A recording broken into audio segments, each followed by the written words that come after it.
We're going to determine if the series, the summation n equals 1 to infinity of 1 minus cosine of 1 over n converges or diverges. So first we'll try the test for divergence. That is, we take the limit as n goes to infinity of 1 minus cosine of 1 over n. If this limit is not 0, the series diverges. But as n goes to infinity, 1 over n goes to 0, so this limit approaches 1 minus cosine of 0, which is 1 minus 1, and that's 0, and test for divergence is inconclusive. So what we're going to do is use the limit comparison test. And limit comparison test, let me remind what that is. We have two series. One we call summation of a sub n, and the other we'll call the summation of b sub n, with the restriction that a sub n and b sub n are positive for all n. If we take the limit as n goes to infinity of an over bn, and this limit is equal to L, then one of three cases can occur. Now most of the time we just use case number 1 and it's sufficient to determine if the series converges or diverges, but once in a while the other two cases can also be used. So let's break them up into three cases. The first one, let's call it case A. If this limit is positive and finite, then the summation a sub n and series b sub n both converge, or the summation a sub n and the summation b sub n both diverge. The second case, what happens if the limit is 0? So case B, if L is equal to 0 and the series b sub n converges, we can conclude that series a sub n also converges. So if L is 0 and the series b sub n converges, so does a sub n series. And case C is what happens if the limit is infinity. So if L is infinity and the b sub n series diverges, so does the a sub n series. So these are the three cases of the limit comparison test. Let's go ahead and use limit comparison test to determine if our series, the summation from 1 to infinity of 1 minus cosine of 1 over n, converges or diverges. We'll call this series the summation n equals 1 to infinity a sub n. This is our a sub n series. Let's select b sub n series. Now, from our past experience from past videos in something similar to this, we've selected b sub n series, summation 1 to infinity b sub n, to be the 1 over n, which is what's inside the cosine. Let's try doing that here and take the limit as n goes to infinity of a sub n divided by b sub n, and that limit is equal to,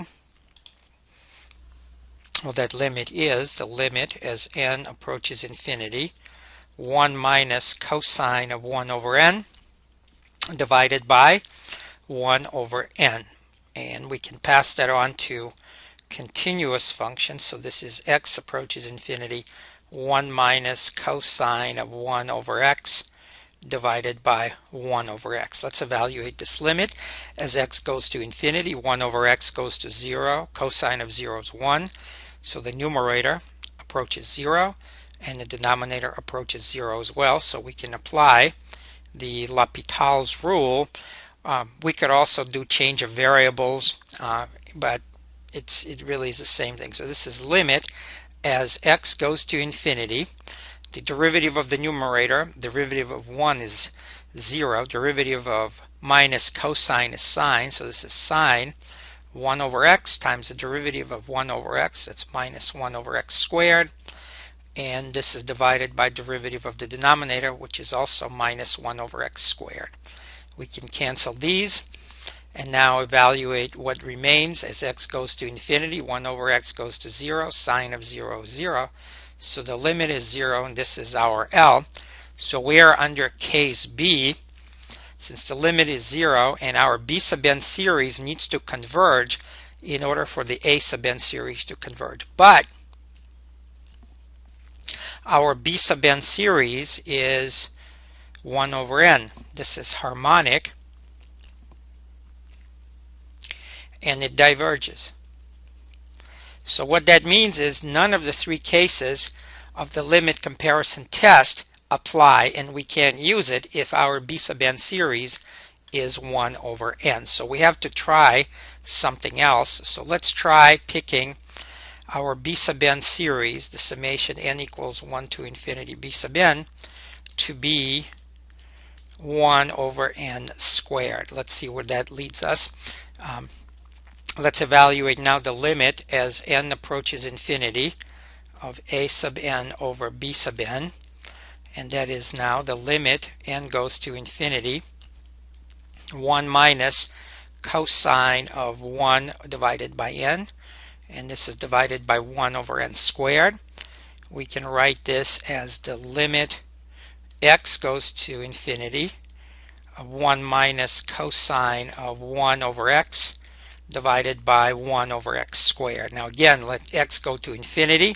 We get 0 over 0 as an indeterminate form. We can apply L'Hopital's rule, and this is the limit as x goes to infinity. The derivative of the numerator is once again sine of 1 over x times minus 1 over x squared, and the derivative of the denominator is minus 2 over x cubed. Now let's simplify this. We'll rewrite it in the following way. This is equal to the limit as x goes to infinity. We can factor out 1/2, so 1/2 can come out here, and then we write this as sine of 1 divided by x times minus 1 over x squared, and in the denominator we write minus 1 over x squared times 1 over x. So we can cancel these two, and we're left with 1/2 times limit x goes to infinity of sine 1 divided by x divided by 1 divided by x. And we can make the following substitution. We let y equal to 1 over x. As x goes to infinity, y goes to 0, and so the remaining limit is the limit y goes to 0. We have a half here in front, sine y divided by y, and this is equal to 1/2. Now our limit L is 1/2, so we are in case A.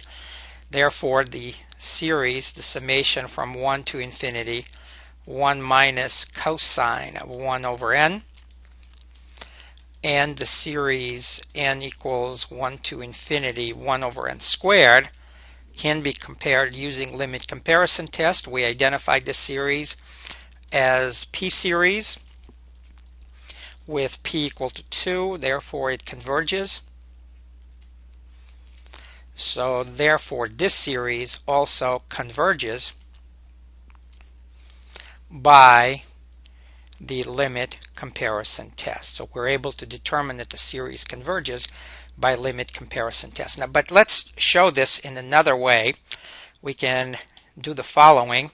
Let's go back to our original series. The series was summation n equals 1 to infinity of 1 minus cosine of 1 over n.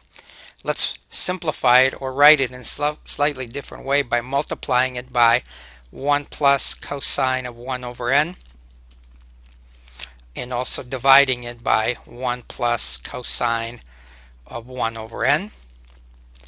And this gives us the series, the summation n equals 1 to infinity 1 minus cosine squared of 1 over n divided by 1 plus cosine of 1 over n. Now the numerator, we can use the trig identity. 1 minus cosine squared 1 over n is equal to sine squared of 1 over n and divided by 1 plus cosine 1 over n. So this is the same series that we started with. Let's call it a sub n series. Now to select b sub n, we look at the numerator. The numerator has sine squared, and that's why we can now, maybe it's a little bit easier to see why the b sub n series should be 1 to infinity 1 over n squared instead of 1 over n, because of the sine being squared. Now let's use a limit comparison test again. We're going to take the limit as n approaches infinity of sine squared of 1 over n divided by 1 plus cosine 1 over n, and this is divided by 1 over n squared. So let's rewrite this. This is the limit as n approaches infinity, sine of 1 over n times sine of 1 over n divided by 1 over n times 1 over n, and then times 1 plus cosine of 1 over n. And let's make the substitution now. Let y, or we can first pass it on to x, limit x approaches infinity of sine of 1 over x times sine of 1 over x divided by 1 over x, 1 over x, and then 1 plus cosine of 1 over x, and let y equal to 1 over x. As x goes to infinity, y goes to 0, and what we have is the following limit. This is the limit y goes to 0, sine y over y, times another limit y goes to 0, sine of y over y, and times the limit as y goes to 0, 1 divided by 1 plus cosine of y. Now the first two limits are 1, and this third limit is 1/2, so the answer is 1/2. This is our L. Once again, we have case A of limit comparison test, and we can line up the series next to each other. Our initial series was summation 1 to infinity of 1 minus cosine of 1 over n. We saw that that's equivalent to summation n equals 1 to infinity sine squared 1 over n divided by 1 plus cosine of 1 over n, and we compared to summation 1 to infinity 1 over n squared. Now 1 over n squared, once again, of course, is harmonic series, p series with p equal to 2. It converges, and so we conclude that this series also converges by the limit comparison test. For more videos, visit www.mathprepvideos.com.